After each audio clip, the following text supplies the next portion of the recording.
भाई नमाज को लेकर किस तरह की मांग आपने गवर्नमेंट से की है, क्योंकि ऐसी परिस्थिति में नमाज पढ़ना काफ़ी मुश्किल है। बिल्कुल, मैंने आज एक महाराष्ट्र के मुख्यमंत्री उद्धव जी ठाकरे जी को एक पत्र लिखा, हमारे विरोधी पक्ष नेता माजी मुख्यमंत्री देवेंद्र जी को एक पत्र लिखा, शरद पवार जी को एक पत्र लिखा और ख़ास तौर पर उनको बताया कि देखिए, ये हम पिछले 40 दिनों से घर के अंदर पूरे देश में जो आज लॉकडाउन के लिए हम उसका पालन कर रहे हैं, क्योंकि नमाज जुमा की नमाज़ हमने 4-5 जुमा हुए, हम जुमा के दिन नमाज में मस्जिदों में नहीं गए, रेगुलर दिन के अंदर हमने मस्जिदों में नमाज़ पढ़ने के लिए नहीं गए, क्योंकि इबादत हम घर में भी बैठ के कर सकते थे, इसलिए हमने उसको पॉसिबल जो चीज़ थी हमने इबादत घर में बैठ के की और पूरा देश का साथ देने का हमने काम किया। लेकिन ईद की नमाज एक ऐसी नमाज है जो बिगर खुतबे के नहीं होती, जैसे जुमा बिगर खुतबे के नहीं होती है। हमने कई जुमा ऐसी छोड़ दी, क्योंकि जितना हमारा धर्म हमको प्यारा है उतना हमको हमारा देश भी प्यारा है। हमने धर्म और देश का ध्यान में रखते हुए किया।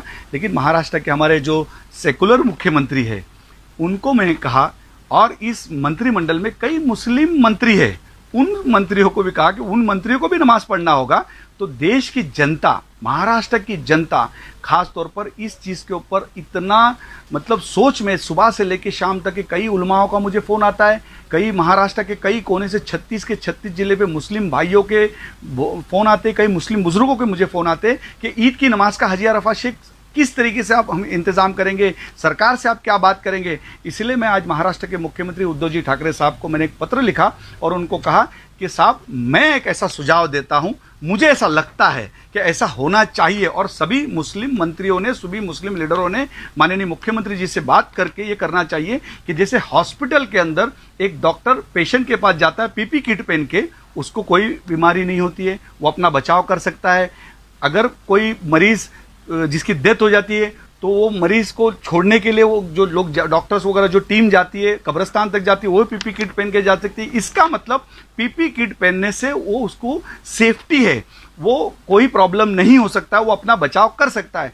इसीलिए मैं चाहता हूं कि इस साल महाराष्ट्र का मुसलमान, देश का मुसलमान, हम एक रिक्वेस्ट करते हैं महाराष्ट्र के मुख्यमंत्री जी से कि इस साल मुसलमान पठानी सूट नहीं पहनेगा, पीपी किट पहनेगा, क्योंकि ईद में नया कपड़ा पहनना जितना इंपॉर्टेंट नहीं है उतनी नमाज पढ़ना हमारे लिए इंपॉर्टेंट है। इसलिए हम चाहते हैं, महाराष्ट्र के मुख्यमंत्री जी ने हमको पीपी किट के अंदर, हमको महाराष्ट्र के अंदर नमाज पढ़ने के लिए पाबंदी हटाई जाए। सुबह 6 बजे से लेकर 8 बजे तक नमाज होती है, 6 से 8 के बीच में हम लोग सब लोग नमाज पढ़ लेंगे। मस्जिदों में अगर उन्होंने करने के लिए, अगर हमको नमाज पढ़ने के लिए फैसिलिटी दी तो बहुत बढ़िया बात है, बहुत अच्छी बात है, हम जिंदगी भर उनका एहसान मंद रहेंगे, हम दुआ देंगे।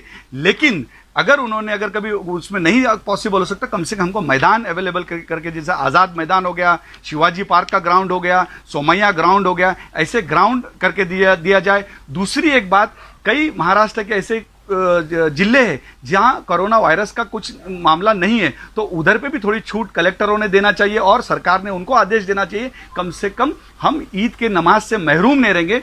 देखिए, हम समझते हैं पूरे साल भर में एक दिन हमारा एक ऐसा आता है जो हम जिसको अफजल दिन मानते हैं, आला दिन मानते हैं, और हम खुशियां मनाते हैं, जो वो ईद का दिन होता है और हमारा खुशियों का त्यौहार है। और उस दिन में हम नमाज पढ़ते हैं और ईद के गले मिलते हैं, हमारी माँ को मिलते हैं। लेकिन अगर हम ईद की नमाज नहीं पढ़ेंगे तो हमारी ईद कैसी होगी। ये दिन हमारे लिए सबसे अच्छा दिन, सबसे खराब दिन होगा। हमारी जिंदगी का, मतलब मेरी जिंदगी का और हमारे मुसलमानों की जिंदगी का सबसे बुरा दिन अगर हम मानेंगे तो वो ईद का दिन हम मानेंगे, जिस दिन को हम अच्छा मानते हैं। तो इसीलिए महाराष्ट्र की सरकार से, महाराष्ट्र के मुख्यमंत्री जी से, सेकुलर मुख्यमंत्री जी से मैं उनसे रिक्वेस्ट करूंगा, और जितने भी मुसलमान सेकुलर मंत्री उनके साथ जुड़े हैं उनसे भी कहूंगा कि अपने मुख्यमंत्री को मनवाओ, सरकार को मनवाओ, और एक दिन मुसलमानों के लिए, नहीं तो जिंदगी भर इसका जवाब मुसलमानों को देना पड़ेगा, मुसलमान लीडरों को देना पड़ेगा। जितने मुसलमान लीडर जो अपने मक्तेदारी करते हैं कि हम मुसलमानों के लीडर हैं, हम मुसलमानों के लिए जान देते हैं, ऐसे मंत्री बन के बैठे जो मुसलमानों की जान पे जीत के आने वाले, उनको इसका जवाब देना पड़ेगा। और जनता को तो देना ही पड़ेगा, लेकिन अल्लाह को भी जवाब देना पड़ेगा, ये ध्यान में रखना पड़ेगा। तो है प्रॉब्लम कि अगर सब भीड़ एक साथ होती है, अगर आपको लगता नहीं एक साथ जमा होंगे सब लोग तो काफी दिक्कत हो सकती है, बीमारियां और बढ़ सकती है। नहीं, बिल्कुल, कैसा, अगर मैं पीपी किट पहन के जब जा सकता हूँ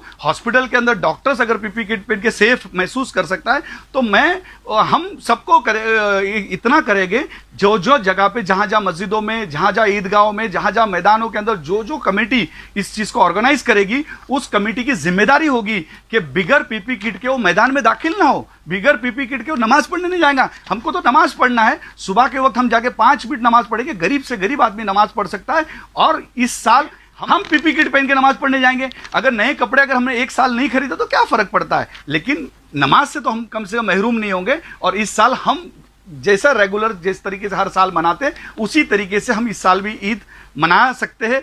यही महाराष्ट्र के मुख्यमंत्री जी से निवेदन रहेगा, यही रिक्वेस्ट रहेगी कि हमारी बात हमने रखी है। एक महाराष्ट्र के मुसलमानों की तरफ से पूरी आवाज कौम की बात थी, और कौम की आवाज बोलकर हाजी अराफात शेख बोल रहा हूं। मैं अपने मन की बात नहीं कह रहा हूं, पूरी कौम की बात है, पूरे कौम के उलमाओं की आवाज है, पूरे कौम के जितने भी बड़े बड़े पीरों की बात है। हर पीरों ने मुझे कांटेक्ट किया, जो बड़े बड़े बुजुर्ग हैं उनकी आवाज बनकर मैं मुख्यमंत्री जी के सामने एक विनती कर रहा हूं कि हमको नमाज पढ़ने दे। इस साल हमने डिसाइड किया है पठानी की जगह पे पीपी किट पहन के नमाज पढ़ेंगे। और इसके अंदर महाराष्ट्र के मुख्यमंत्री जी, खास तौर पर शरद पवार जी, जिनका ताल्लुक ज्यादा मुसलमानों से हमेशा रहा है, उन बड़े दिग्गज नेताओं से कहूंगा कि महाराष्ट्र के अंदर इस चीज के लिए हमको आप फैसिलिटी दीजिए। यही हमारी विनती रहेगी, हाथ जोड़ के विनती रहेगी। और ये निवेदन मैं सभी नेताओं को जो महाराष्ट्र के अंदर जो आज मुस्लिम लीडर बन के काम कर रहे हैं उनसे भी रिक्वेस्ट करूंगा। ये कोई पार्टी का सवाल नहीं है,